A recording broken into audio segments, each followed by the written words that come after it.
નમસ્કાર વિદ્યાર્થી મિત્રો, કેમ છો? મજામાં? હું જાદવ છું, ગીતાંજલિ વિદ્યાલય તરફથી આપનું હાર્દિક સ્વાગત કરું છું. મિત્રો, આજે આપણે ધોરણ 6 ની અંદર એક સરસ મજાની વાર્તા, નિબંધ, વાર્તાના રૂપમાં પણ નિબંધના રૂપમાં પણ સરસ મજાનો પાઠ છે માતૃ હૃદય, એ આજે આપણે ભણીશું. માતૃ હૃદય. મિત્રો, માતૃ હૃદય એટલે માતાનું હૃદય. કેવું હોય માતાનું હૃદય?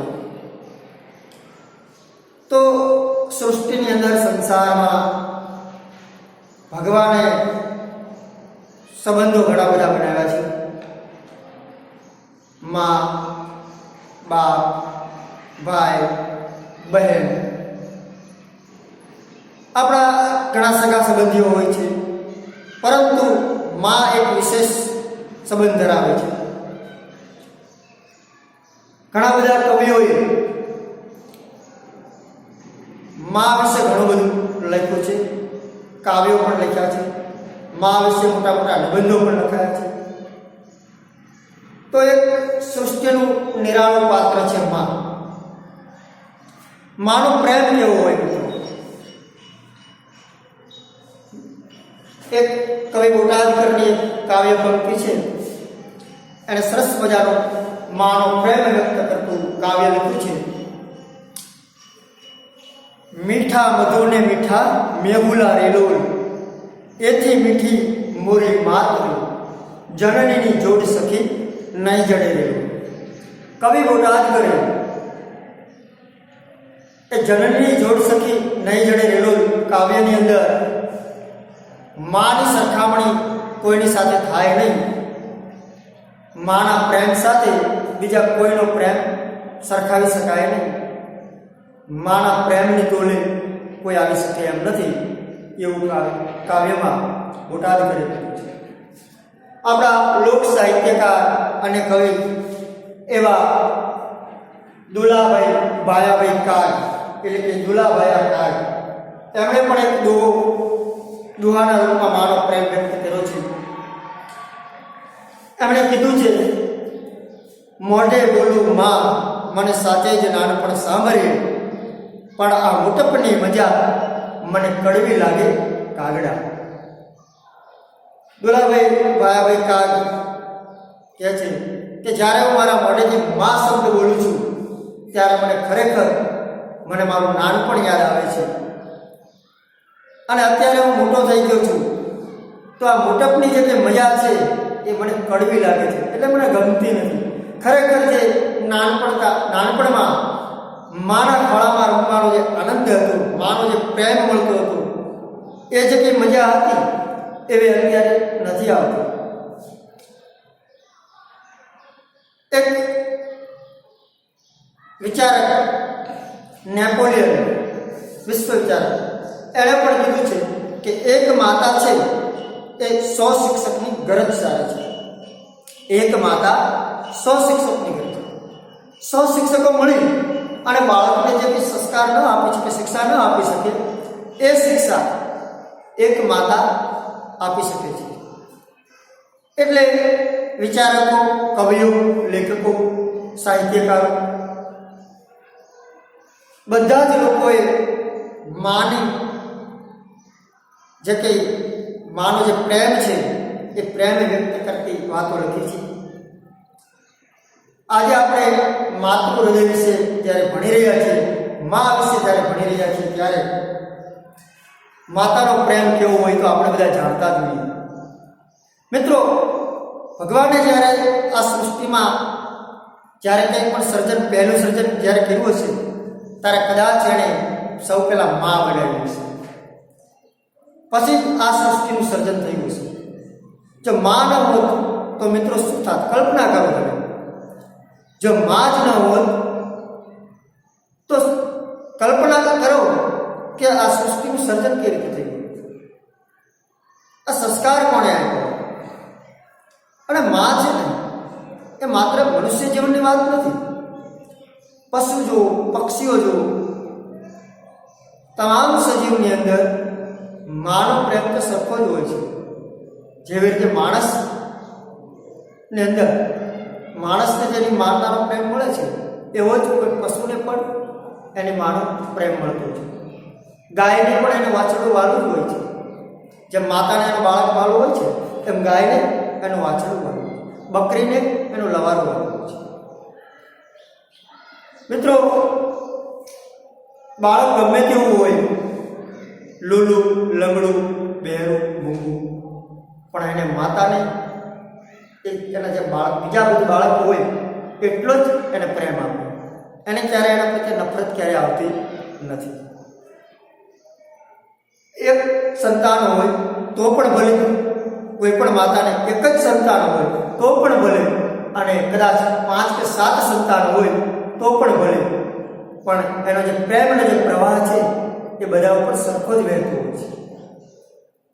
કવિએ ગોટાંગરે તો બહુ સરસ મજાની વાતો કરી છે.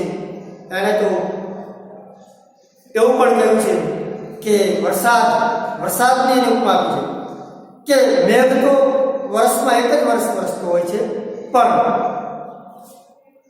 માનો પ્રેમ તો 12 માસ વરસતો હોય છે. ગંગાના નીર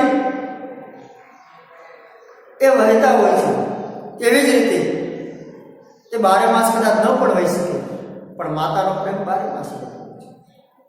ઘણી બધી ઉપમાઓ મા વિશે આપવામાં આવી છે. મિત્રો, મા વિના આ સુનો સંસાર છે.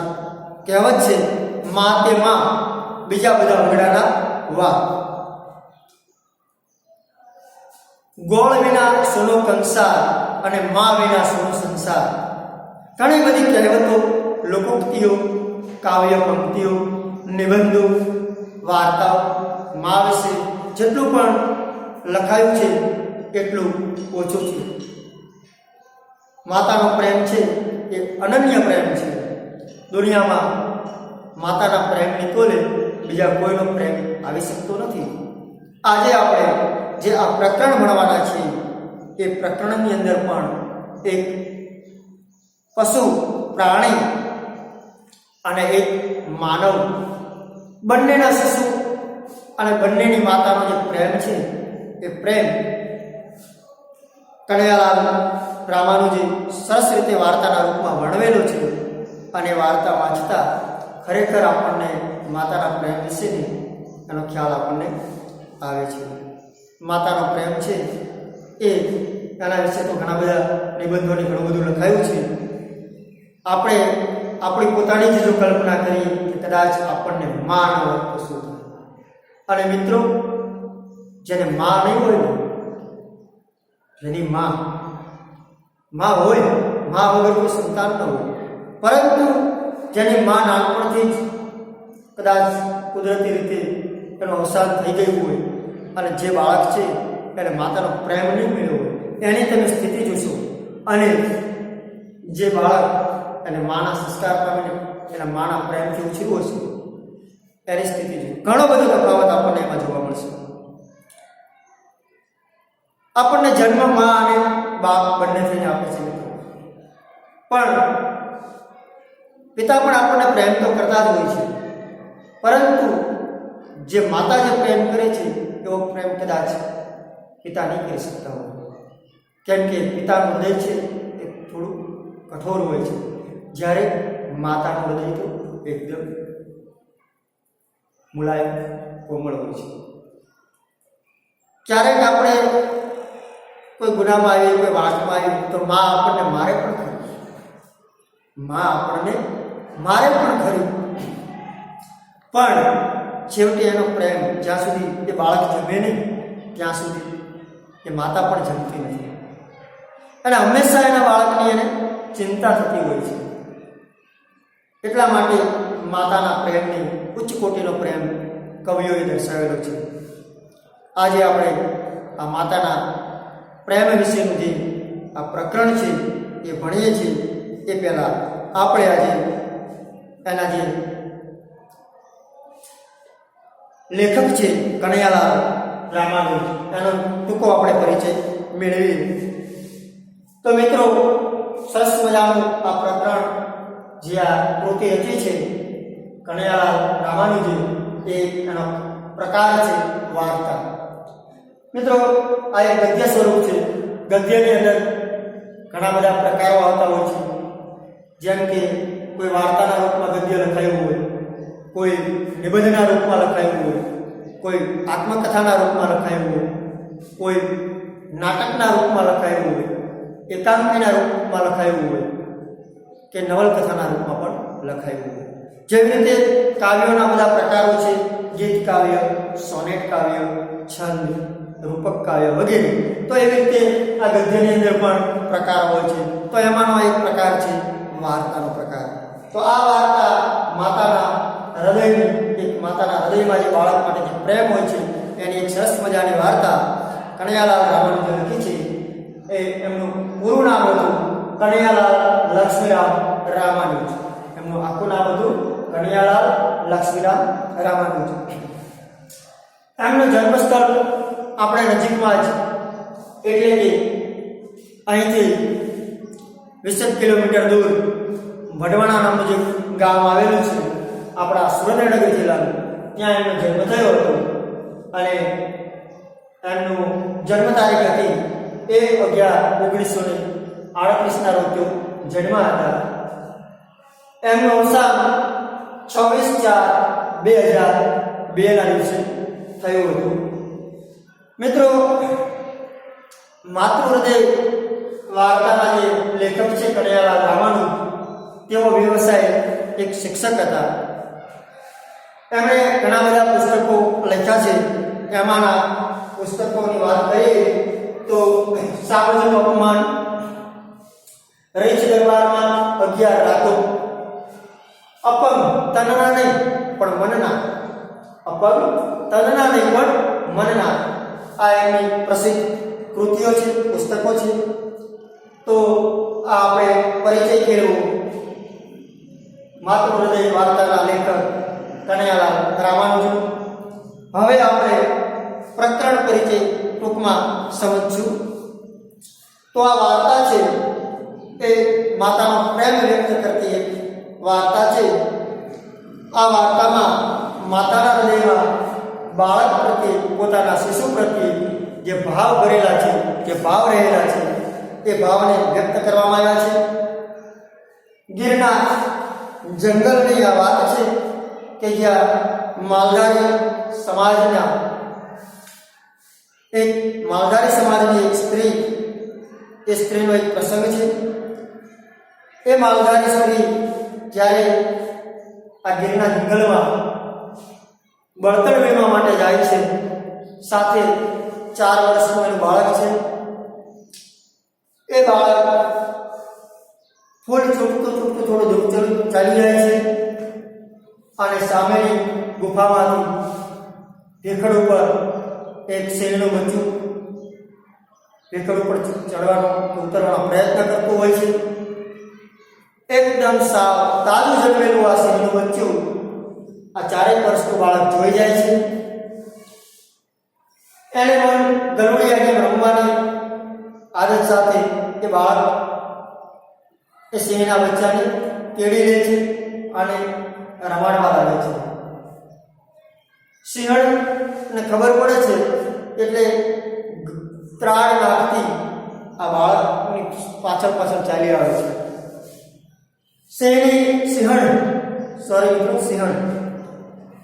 સિંહણની ત્રાડ સાંભળી પેલી માતા જે બળતણ વીણતી હોય છે એને તરત જ પોતાના બાળકની ચિંતા થાય છે કે હા, મારું બાળક તો એટલે ક્યાંક રમે છે અને આ સિંહની ગર્જના થાય છે, ક્યાંક મારા બાળકને મારી તો નહીં નાખે. એના હૃદયમાં માતૃભાવ ઉત્પન્ન થાય છે અને એ દોડી અને પોતાના બાળકને જ્યારે લેવા માટે જાય છે, એનું બાળક સિંહ બાળકને લઈ, સિંહના બચ્ચાને લઈ અને ચાલ્યો આવતું હોય છે. એની પાછળ સિંહણ આવતી હોય છે. બંને માતાઓ, એક સિંહના બચ્ચાની માતા અને એક એ બાળકની માતા, બંને માતાને પોતાના બાળકની ચિંતા હોય છે, પોતાના શિશુની ચિંતા હોય છે. અને એ બાળકની માતા એના બાળકને સાદ કરીને કહે છે કે બેટા એને મૂકી દે, અને પછી બાળક એને મૂકી દે છે. બંને શિશુ પોતપોતાની માતાની ગોદમાં સમાઈ રહે છે. બાળક છે એની માતાના ખોળામાં છુપાઈ જાય છે, જ્યારે સિંહ બાળક જે છે, શિશુ જે છે એ સિંહણની ગોદમાં સમાઈ જાય છે. અને સિંહણ પોતાના બચ્ચાને લઈ અને એના ઘર તરફ, એટલે કે એની બોર્ડ કે એની ગુફા તરફ જતી રહે છે, જ્યારે આ માતા છે એ એના બાળકને લઈ એના નેસડા તરફ કે એના ઘર તરફ જતી રહે છે. અહીંયા બંને એક પ્રાણી અને એક મનુષ્ય, તો માનવની અંદર પણ પ્રાણીની અંદર પણ માતાનો પ્રેમ, માતાનો ભાવ સરખા જ હોય છે મિત્રો. એની વાત સરસ મજાની વાર્તા બનાવી અને કનૈયાલાલ રામાનુજી લખી છે. આજે આપણે એ વાર્તાનો અભ્યાસ કરવાનો છે. પાઠ્યપુસ્તક બધા ખોલશું. પાઠ્યપુસ્તકમાં હું જે રીતે આ પાઠ ભણાવી રહ્યો છું એ રીતે આપણે પણ પાઠ્યપુસ્તકમાં નજર રાખશું. જે કંઈ અઘરા શબ્દો આવશે એને હું આ બ્લેકબોર્ડ પર લખતો જઈશ, એનો અર્થ સમજાવતો જઈશ. રૂઢિપ્રયોગો આવશે તો એ રૂઢિપ્રયોગોને પણ આપણે લખશું, સમજાવશું. તો મિત્રો તૈયાર થઈ જાઓ પ્રકરણ ભણવા માટે. માતૃ હૃદય. શરૂઆત કરીએ. કો અવધૂત સો ગિરનાર બેઠો છે. કો અવધૂત સો ગિરનાર બેઠો છે. તો મિત્રો અહીંયા અવધૂતનો અર્થ થાય છે વૈરાગી સાધુ. અવધૂતનો અર્થ થાય છે વૈરાગી સાધુ. તો આપણે એનો અર્થ પણ લખતા જઈશું, શબ્દ અને શબ્દાર્થ બંને લખતા જઈશું. તો અવધૂત એટલે વૈરાગી સાધુ. તો આ ગિરનાર છે કોઈ વૈરાગી સાધુ હોય એવી રીતે બેઠો છે. તેની જટા જન પ્રદેશના પશ્ચિમી જંગલોને લોકોએ નામ આપ્યું છે. તો એની જટા એટલે વાળનો સમૂહ. માથાના ઘણા બધા વાળ ભેગા થાય અને એને બાંધે, એને જટા કહેવાય. તો મિત્રો અહીંયા આપણે લખશું શબ્દ જટા. જટા એટલે વાળનો સમૂહ. માથાના વાળનો સમૂહ. તો જૂનાગઢના ગિરનાર પ્રદેશની આ વાત છે. કોઈ વૈરાગી સાધુ બેઠો હોય એવી રીતે આ ગિરનાર બેઠો છે અને એની જટા, તો ગિરનારને વૈરાગી સાધુ કીધો છે અને એની જટા જે છે એના વાળનો જે સમૂહ છે એ આપણને ગિરનારના પશ્ચિમના જંગલો ને એની ઉપમા આપેલી છે. ગિરનારના જે જંગલો છે એ સાધુની જટા જેવા ઘેરાયેલા પડ્યા છે. ગીર સદીઓ જૂના આ પ્રદેશમાં વસતી માલધારી કોમના અત્યારે 129 જેટલા નેસડા છે.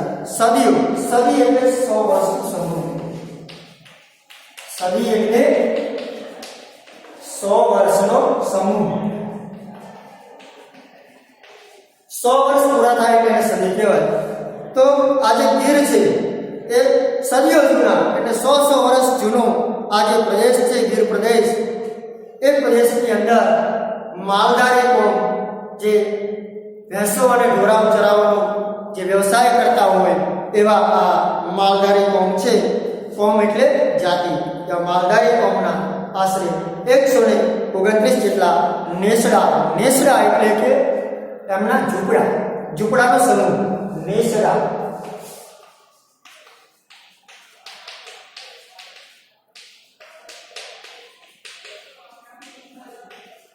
ઝૂંપડાનો સમૂહ એને નેસડા કહી શકાય. હંમેશને માટે તેમને કાળના મુખમાં રહેવાનું. કાયમ માટે. કાળ એટલે સમય પણ થાય, પણ અહીંયા આપણે કાળ એટલે મોત. અહીંયા કાળનો અર્થ આપણે કરવાનો છે મોત. જેવો વાક્ય હોય એવો આપણે એનો અર્થ કરવાનો છે. તો કાળ એટલે અહીંયા મોત. તો આજે માલધારી સમાજના જે નેસડાઓ છે, જે ઝૂંપડાઓ છે, એમાં માલધારી કોમ વસતી હોય છે અને એમને હંમેશા મોતના મુખમાં રહેવાનું હોય છે. કહેવાનો મતલબ કે ત્યાં ડગલે ને પગલે મૃત્યુ હોય છે કે જંગલોમાં જંગલી પ્રાણીઓની વચ્ચે તેઓ રહેતા હોય છે. છતાં પણ જાણ્યો કે અજાણ્યો ડર ન મળે.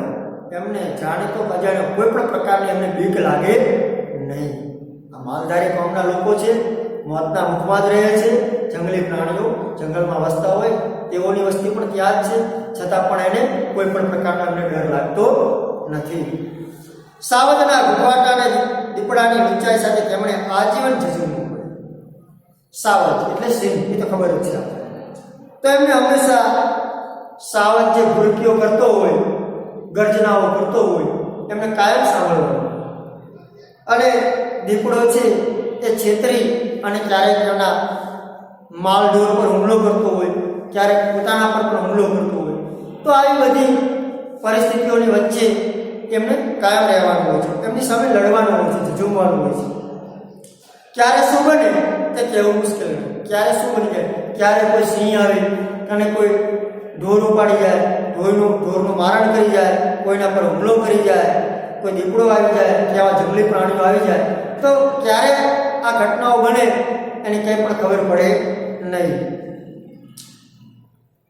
આવા બહાદુર માલધારીઓના જીવનની એની વાતો છે. તો ગીરના જંગલોમાં વસતા માલધારી કોમ એની ઘણી બધી એવી વાતો લેખક કે છે જોવા મળે છે, સાંભળવા મળે છે. કરમના દાદિયા નામનો સાતેક ઝૂંપડાનો નેસ. તો કરમનો દાદિયા નામનો નેસનું નામ, જેમ આપણે ગામના નામ હોય એવા એ ઝૂંપડાનો જે સમૂહ હોય એના પણ નામ હોય છે. તો સાતેક ઝૂંપડાનો એક સમૂહ હતો, નેસ હતો. આયર અને કાટી કોમના માલધારીઓ કુટુંબની જેમ રહે. તો ત્યાં આયર પણ રહેતા હતા અને કાઠી, જે એક પ્રકારની આપણે હિન્દુ ધર્મની એક જાતિ છે. કાઠી જાતિના પણ લોકો ત્યાં વસતા હતા. 500 ભેહોના મેળવે દૂધના દહીંને વલોવા એ નાજુક પણ મજબૂત ધાતુ કામે લાગી જાય. તો ત્યાં માલધારીઓ રહેતા હતા, કાઠીઓ પણ રહેતા હતા. અને પ્રાગડ કૂટે માલધારીઓ ભેહું એટલે કે ભેંસો અને બીજા માલઢોરને લઈ ચરાવવાને ઉપડી જાય. તો સવાર પ્રાગડ કૂટે. તો આ રૂઢિ પ્રયોગ છે મિત્રો.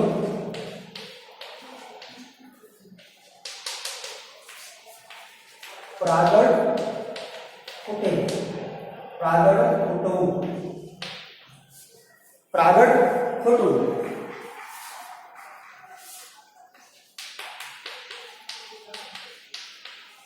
એટલે પરોઢિયું થાય એને પ્રાગડ કૂટે કહેવાય. તો સવાર થાય, પરોઢ થાય એટલે માલધારીઓ પોતપોતાની ભેંસો કે બીજા માલઢોર હોય એ ચરાવવા ઉપડી જાય. અને એમનો જે સ્ત્રી વર્ગ છે, જે સ્ત્રીઓ છે, એ બધી સ્ત્રીઓ જે કે દૂધ હોય એ દૂધના મેળવેલ દૂધ હોય એ દૂધને દહીં બનાવે, છાશ બનાવે.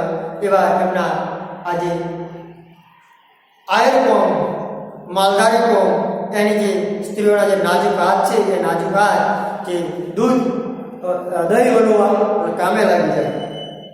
સાંજ પડે ખૂટતું બળતણ વીણવા ગીરમાં નીકળી પડે. અને સાંજ પડે ત્યારે ગીરના જંગલમાં બળતણ વીણવા જાય. મિત્રો, ગેસના ચૂલા અને એવું બધું આજે આપણે અહીંયા વિકાસ ઘણો બધો થયો છે એટલે છે, પરંતુ ગીરના જંગલમાં ત્યાં આવી રીતે જે કે રસોઈ કામ માટે, રાંધવા માટે જે કે બળતણની જરૂર પડે એ લાકડા કે સાંઠું કે એવું બધું વીણવા એ જંગલમાં સ્ત્રીઓ જતી હોય છે. તો સાંજ પડે એટલે આ આયરની સ્ત્રીઓ કે માલધારીની સ્ત્રીઓ કે કાઠીની સ્ત્રીઓ જે કંઈ નેસમાં સ્ત્રીઓ રહેતી હોય એ અલગ અલગ દિશામાં લાકડા વીણવા, બળતણ વીણવા જતી હોય.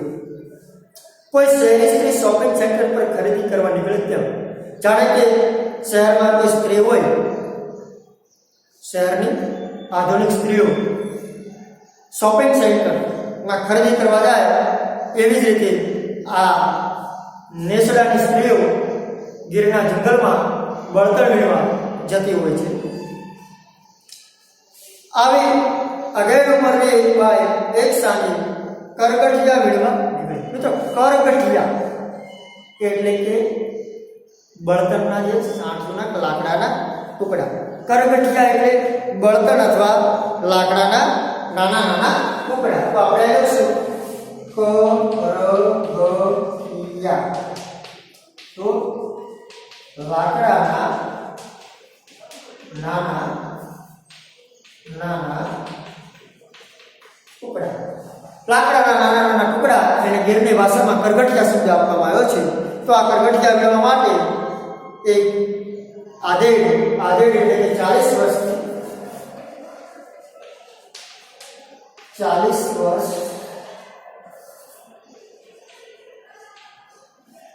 વર્ષની આજુબાજુ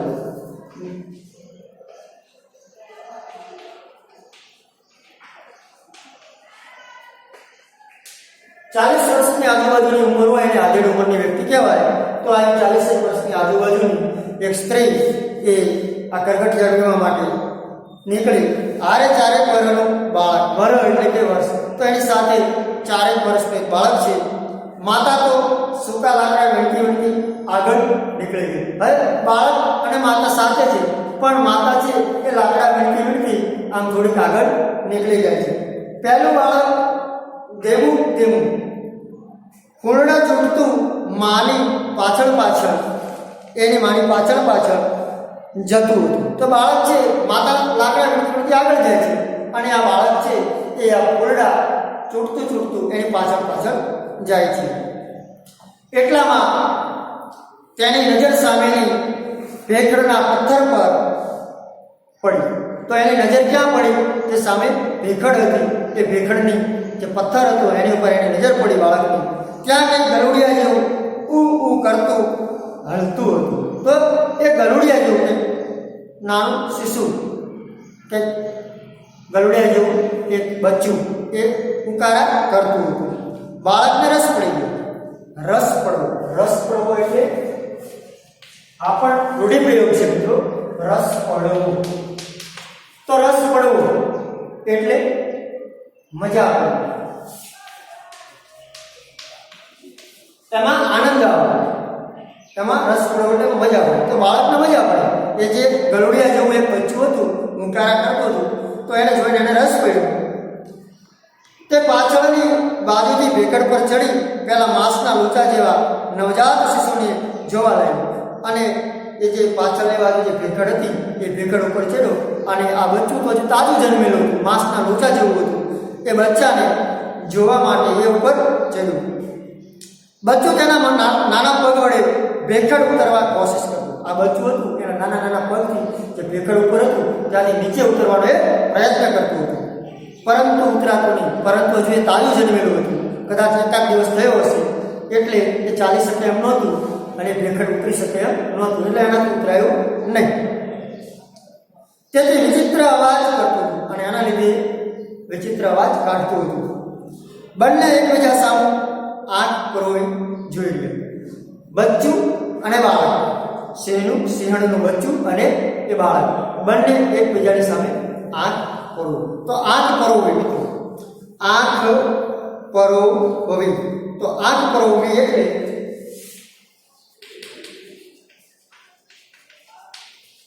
એકી ટસે જોઈ લે.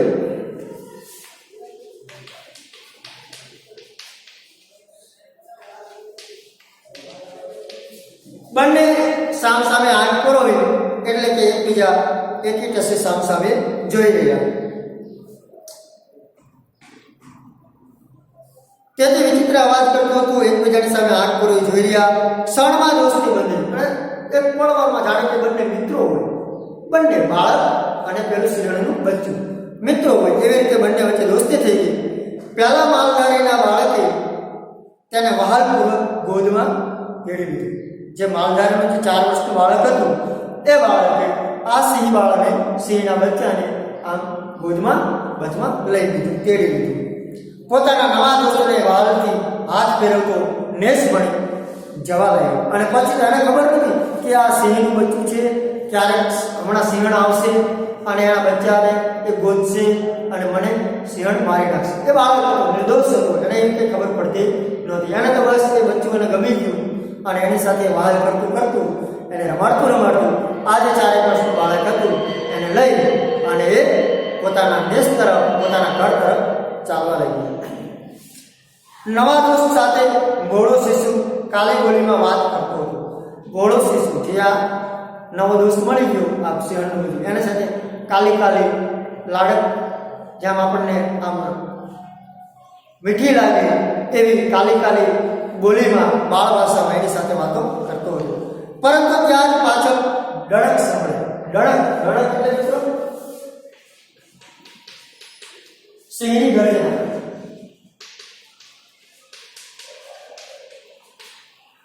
હવે આ બાળક છે એવા સિંહ બાળકને લઈ, સિંહના બચ્ચાને લઈ, સિંહણના બચ્ચાને લઈ અને જતું હોય છે. ત્યાં જ પાછળથી આ સિંહણનો અવાજ આવ્યો. એને ગર્જના કરી. માલધારી સિંહ ચોંકી ઉઠી. જે પેલી સ્ત્રી હતી જે એના બાળકને સાથે લઈ ગઈ હતી, એ સ્ત્રી લાકડા વીણતી આગળ જતી રહી હતી. એને જ્યારે આ સિંહણની ગર્જનાનો અવાજ સાંભળ્યો તો તરત જ એને ફાળ પડી. એ ચોંકી ઉઠવું એટલે મિત્રો ચમકી જવું. ચોંકી ઉઠવું એટલે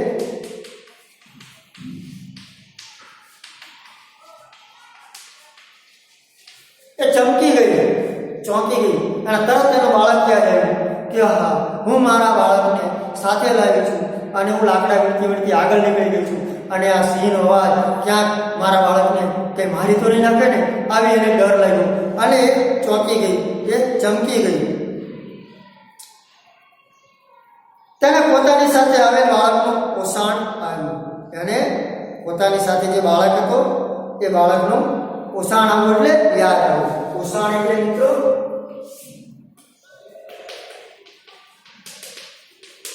યાદ. એ બાળક તરત યાદ આવ્યું એનું બાળક કે હું મારા બાળકને સાથે લઈ ગયો. તેને પોતાની સાથે આવેલ બાળકનું ઓસાણ આવ્યું. તેનો જીવ અડધો થઈ ગયો. તો મિત્રો જીવ અડધો થઈ ગયો એટલે ચિંતાથી વિવળ થઈ ગયો.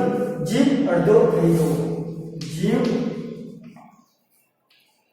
અડધો થવું આ રૂઢિપ્રયોગ છે. જીવ અડધો થવો એટલે ચિંતા થવી, ચિંતાથી વિહવળ થવું, ખૂબ જ ચિંતા થાય એટલે કે જીવ અડધો થઈ ગયો. કરગઠિયાને પડતા મૂકી અને દોટ મૂકી. જે તે લાકડા વીણતી હતી એ લાકડાને વીણવાનું છોડી અને એને દોટ મૂકી એટલે કે દોડી. પરંતુ કાંટ વટાવી જ્યાં ભેકડ પાસે આવી ત્યાં તો એને સામેનું દ્રશ્ય જોયું. એને દોટ મૂકી અને પોતાના દિલના ટુકડાને એટલે કે પોતાના પુત્રને રેડો મૂકવા બદલ એને ખૂબ જ પસ્તાવો થયો કે આ મેં મારા બાળકને રેડો શું કામ મૂક્યો. એને ખૂબ જ પસ્તાવો થયો અને એને ફાફડે દોડી અને દોટ મૂકી અને જ્યારે કાંટાની જે વાડ હતી એ વાડ વટાવીને જ્યારે અંદર ગઈ ત્યારે સામેની ભેખડ ઉપર એને જે દ્રશ્ય જોયું ને, કયું દ્રશ્ય જોયું હતું? એનો બાળક સિંહના બચ્ચાને લઈ અને આવતો હોય છે, પાછળ સિંહણ આવતું હોય છે. તો આ દ્રશ્ય જોયું તો એ જોઈને એને આંખે ચક્કર આવી ગયા. આંખે ચક્કર આવવા આ પણ રૂઢિપ્રયોગ છે મિત્રો. આંખે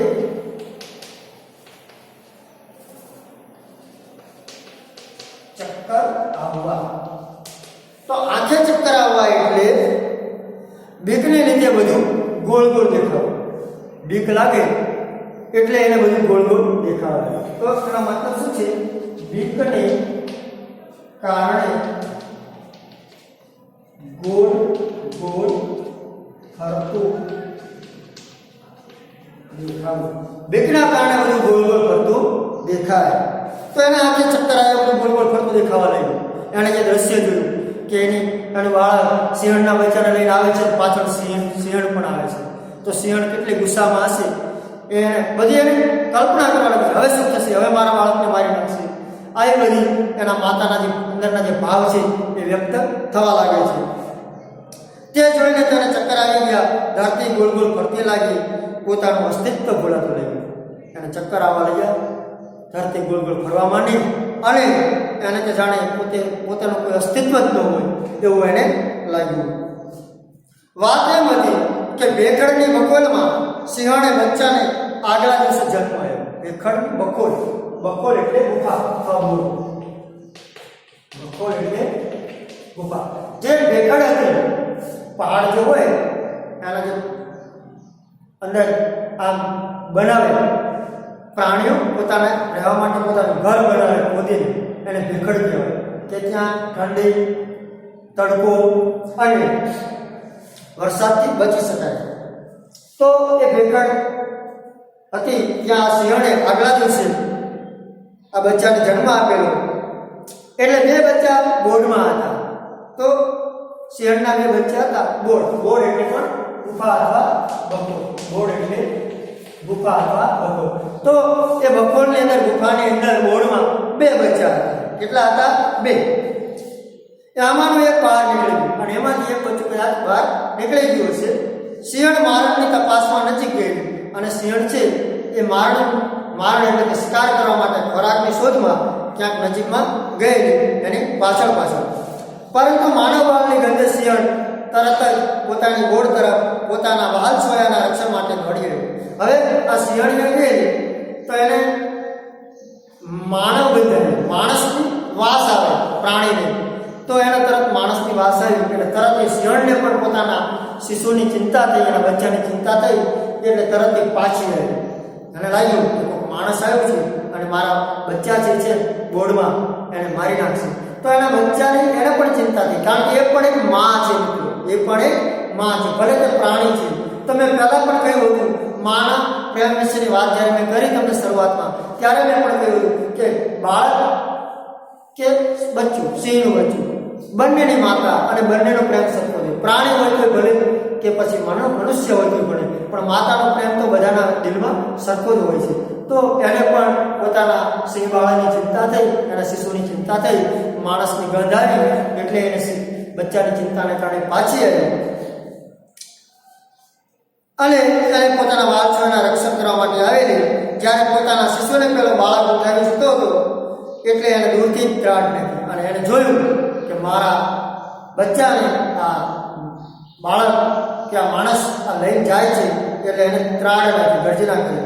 આ બાજુ પહેલા માલધારી શિશુની માતા તેના બાળકના રક્ષણ માટે દોડી ગઈ. તો પહેલા સિંહણના બચ્ચાના રક્ષણ માટે સિંહણ આવી અને પોતાના બચ્ચા માટે, પોતાના બાળક માટે આજે માલધારી સ્ત્રી એ પણ આવી. બંને માતાઓ પોતપોતાના શિશુની, પોતપોતાના સંતાનની રક્ષા માટે આવી. બોલો, વિચાર કરો મિત્રો કે બંનેના હૃદયમાં કેટલો પ્રેમ પોતાના સંતાન પ્રત્યે.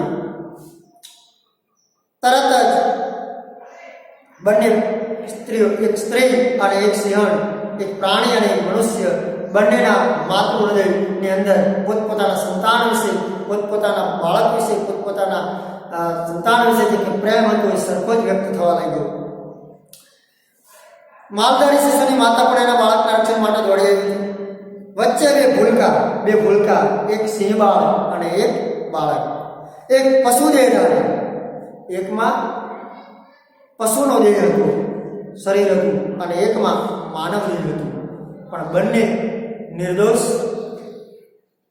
બાળક હતા, બંને નિર્દોષ હતા.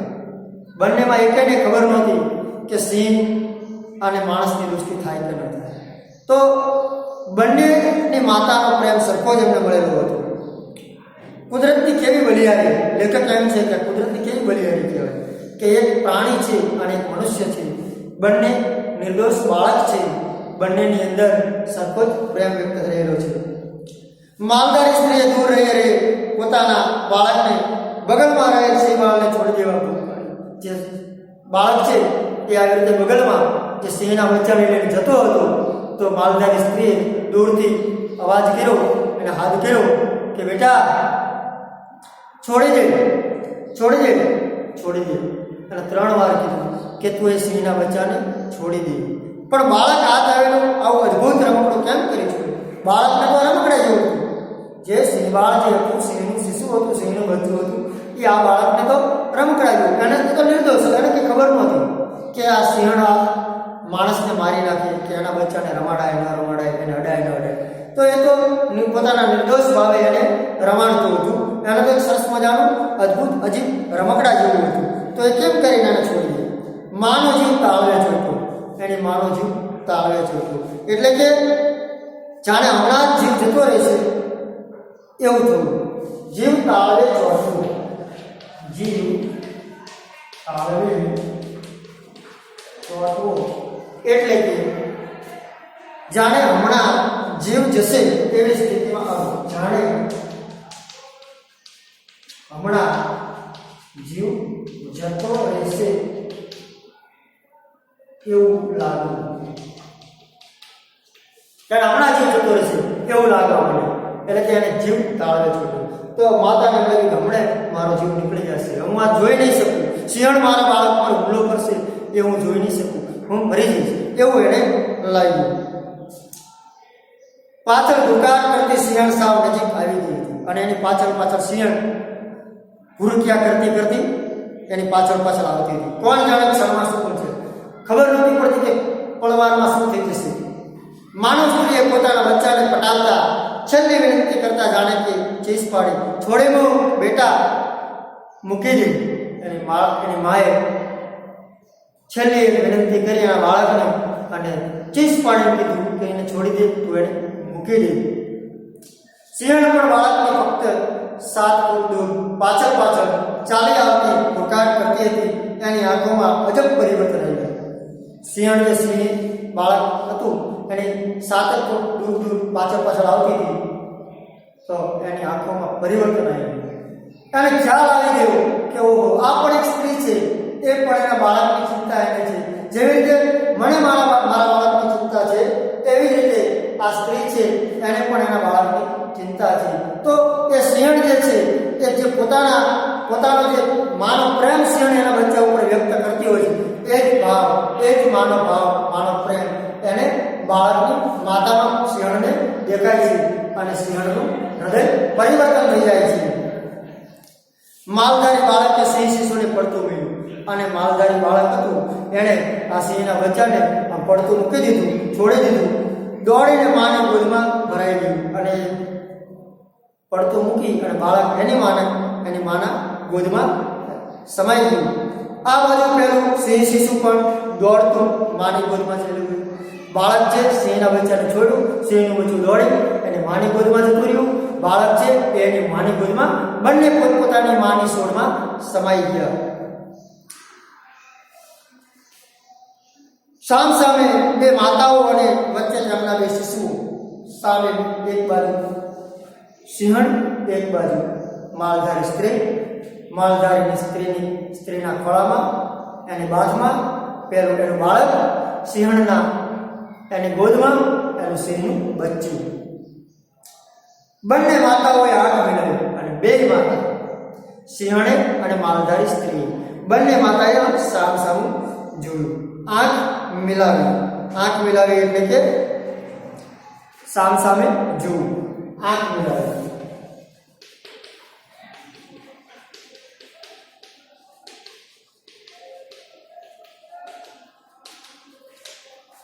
સામે બંને જોવા લાગી.